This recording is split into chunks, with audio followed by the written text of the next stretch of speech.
بسم اللہ الرحمن الرحیم۔ آج ہم مثنوی شریف کا دوسرا سبق پڑھیں گے انشاءاللہ العزیز۔ آج کا جو عنوان ہے وہ ہے عقل، زبان اور روحانی حقیقت۔ ہر کسے کو از زن خود یار من، یعنی ہر شخص اپنی سمجھ کے مطابق مجھے دوست بناتا ہے۔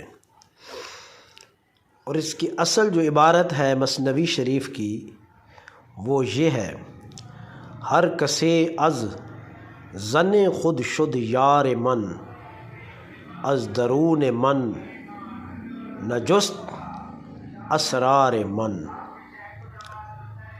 ہر شخص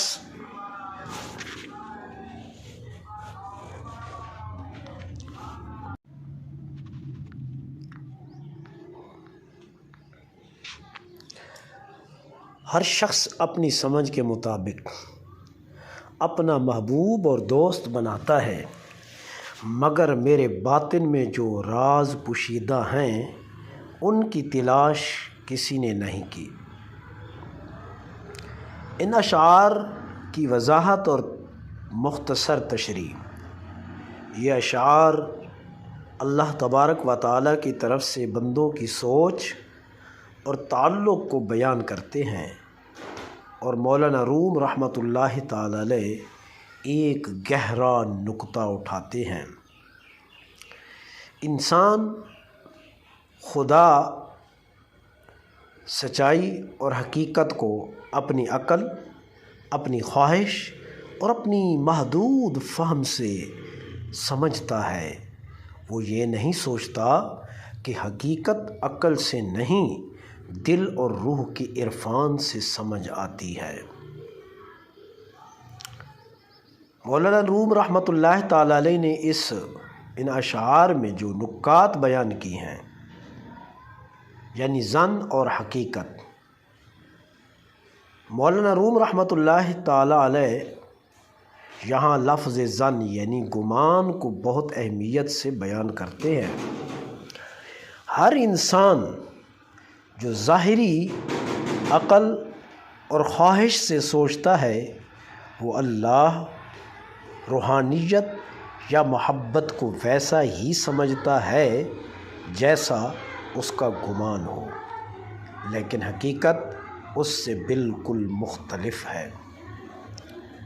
مثال کے طور پر ایک شخص اللہ کو صرف عذاب دینے والا سمجھتا ہے، دوسرا صرف محبت کرنے والا سمجھتا ہے، تیسرا شخص اسے صرف فقہی احکام تک محدود کر دیتا ہے، مگر اللہ تعالیٰ ان سب سے بہت بلند و بالا تر ہے۔ دوسرا مصرع جو فرمایا از درون من نجست اسرار من، مولانا روم رحمۃ اللہ تعالی علیہ فرماتے ہیں کہ کوئی میرے باطن میں چھپے راز نہیں ڈھونڈ سکتا۔ یہ بات انسانی حالت پر بھی لاگو ہوتی ہے۔ ہم لوگوں کو ان کے ظاہر سے جانچتے ہیں مگر ان کے باطن کو نہیں پہچانتے۔ اسی طرح ہم خود بھی اپنے اندر کے خالق سے غافل ہیں۔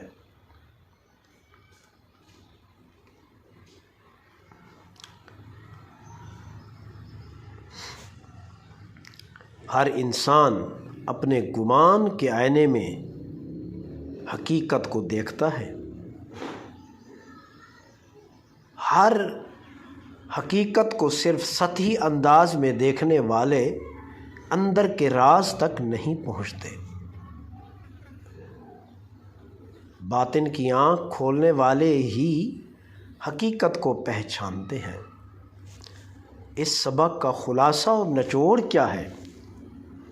حقیقت صرف ظاہری علم یا گمان سے حاصل نہیں ہوتی، اس کے لیے دل، روح اور سچائی کا راستہ درکار ہے۔ خدا کو جاننا صرف کتابوں سے حاصل نہیں ہوتا، بلکہ دل کے عرفان سے خدا کو پہچاننا ممکن، عرفان سے ممکن ہے، دل کے عرفان سے ممکن ہے۔ جو اپنے اندر جھانکے گا وہی باطن کی حقیقت پا سکے گا۔ اللہ تبارک و تعالی ہمارے اندر اور ہمارے باطن کو ایک جیسا بنا دے اور اپنی معرفت کا مرکز و محور بنا دے، اور دریاؤں جو اس کے فیضان کے دریا بہہ رہے ہیں ہمیں بھی ایک قطرہ عطا فرما دے۔ وما علی الا البلاغ۔